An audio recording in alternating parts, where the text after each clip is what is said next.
Hello guys, আশা করি সবাই ভালো আছো। আমিও খুব ভালো আছি। তো আমি জানি না আজকে ভিডিওতে কি হবে না হবে, কিন্তু সব থেকে দেখতে থাকো, না দেখলে বুঝবে কেমন করে। আর তোমরা সবাই ভাবতে পারো যে তুমি সকালবেলা উঠে কি ছাদের উপরে চলে গেছো। একদমই না, কারণ আমি সব সকালবেলা বাসি কাজ করে তারপরে আমি ছাদের উপরে চলে গেছিলাম। কারণ মা বলেছিল 2 বালতি কাপড় চোপড় করে ধুয়ে রেখেছিল, তো মা বলছিল যে ছাদের উপরে যে কাপড় চোপড়গুলো দিয়ে আসো রৌদ্রতে। আমি ঠিক আছে দিয়ে আসছি, তো যাওয়া তো যাই না। তো দেখো গাইস, আমি এদিকে কাপড় চোপড়গুলো দিয়ে দিচ্ছিলাম। আর হ্যাঁ, আজকে দিনে কিছু না কিছু একটা হলো আছে, তো জানি না কি হবে না হবে, তোমরা সবটুকু দেখতে থাকো।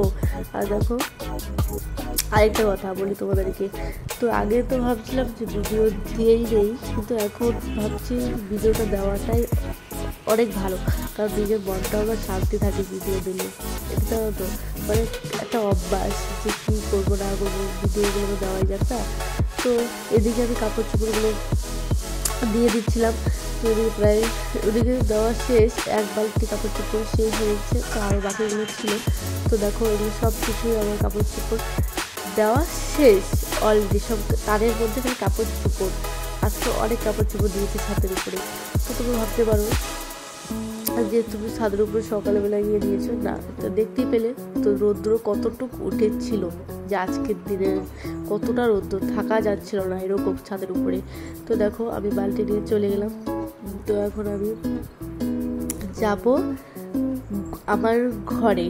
তো এখন আমি ভাবছি যে এখন আর কি করা যায়,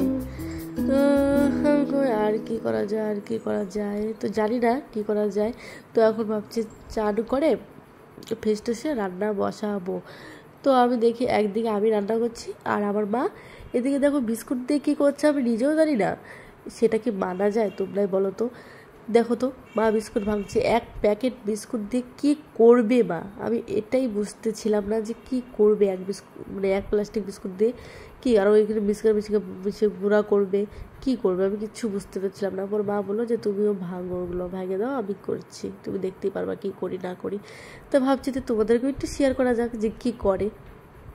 দেখো, এদিকে এক সাইডে দুধ রেখেছে, আবার এদিকে কি চালছে, বিস্কুটগুলো চালছে, কী জানি করছে। তো ওগুলা দেখো, তো এদিকে হয়েই গেছে প্রায়। দেখো, লামের মতো একটা মনে হচ্ছে কোনো কেক টেক হয়তো বানাবে, আর আমি জানি না কী হয়েছে কি না হয়েছে। তো দেখো, আমি ঘরে কেকটা নিয়েও চলে আসলাম।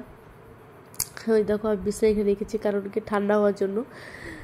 ফ্রিজে রাখা যায়, কিন্তু ফ্রিজে দিলে নষ্ট হয়ে যাবে, এর জন্য আমার ফ্যানের হাওয়াতে মানে এটা দিচ্ছিলাম। তো দেখো, এদিকে হয়ে গেছে, কিন্তু একদিকে না মনটা খুব খারাপ। তোমার দাদাভাই একটু আমাদের মধ্যে ঝগড়া লেগেছে। তো কি করব, কপাল খারাপ হলো না, সব দিকেই খারাপ, এটা জানো তো। আর কপাল যদি ভালো থাকে না, সব দিকেই ভালো। তো যাই হোক, তাও নিজেকে সান্ত্বনা দিয়ে যে আমি ভালো আছি, তো তোমার দাদাভাই ভালো আছে। তো যতই ঝগড়া হোক না কেন, তো মন খারাপ হলেও কী করবো, করার কিচ্ছু নেই।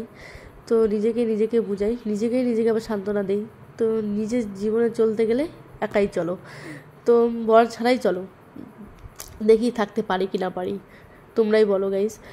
তো এদিকে আমার দিদি, আর এদিকে রেডি হয়ে গেছে দিদির মেয়ে, আর আমি যাচ্ছি মানে একজনের আশীর্বাদ আছে। তো দেখো, এদিকে আশীর্বাদ হচ্ছে। একটা কথা কি জানো তো, মানে মেয়ে হয়ে জন্ম নেওয়াটা যে কি আমি নিজেও জানি না, কারণ নিজে জানি না মানে সেটা বলতে না, জানি, কিন্তু কষ্ট যে কতটা যে হয়, যে একটা বাপের বাড়ি থেকে যে একটা পরের বাড়িতে আসবো না, এর থেকে কষ্ট মারাত্মক পৃথিবীতে মানে কিচ্ছুই নেই। যে এত ছোটোবেলার থেকে লালন পালন করে পাতাও দিয়ে দেয় পরের বাড়িতে, তো এর থেকে কষ্ট আর কোথাও হয় না। গাইস, ও কান্না করছিল, আমিও কান্না করে দিয়েছিলাম, তো ওর কান্নাকাটি খুব ছিল, তা ওইখানে আমি ভালোই 2-3 ঘন্টা ছিলাম। তারপর বাড়ি চলে আসলাম, কারণ দেখো এদিকে আবার দাদার কেক কাটতে লাগবে, ভুলেই গিয়েছিলাম। তারপর দৌড়ে এসে দাদার কেকটা তো কাটতে হবে, ভুলে গিয়েছি।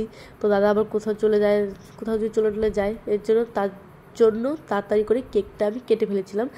তো দেখো, আজকে দাদা দিদির হয়েছে আজকে বিবাহবার্ষিক। দেখো, সবাইকে কেক খাওয়াচ্ছে। ও দেখো, তাও কতটা খুশি, মা ছাড়া যদি দিদি থাকতো তাহলে কতটা ভালো হতো, দুজনে কেক কাটতো। এদিকে ওই যে ছোটু, ওর বাবা দেব সঙ্গী, দেখো ওর বাবা ওকে কেক খাওয়াচ্ছে। দেখো নিজের হাতে কেক বানানো, মায়ের হাতের কেক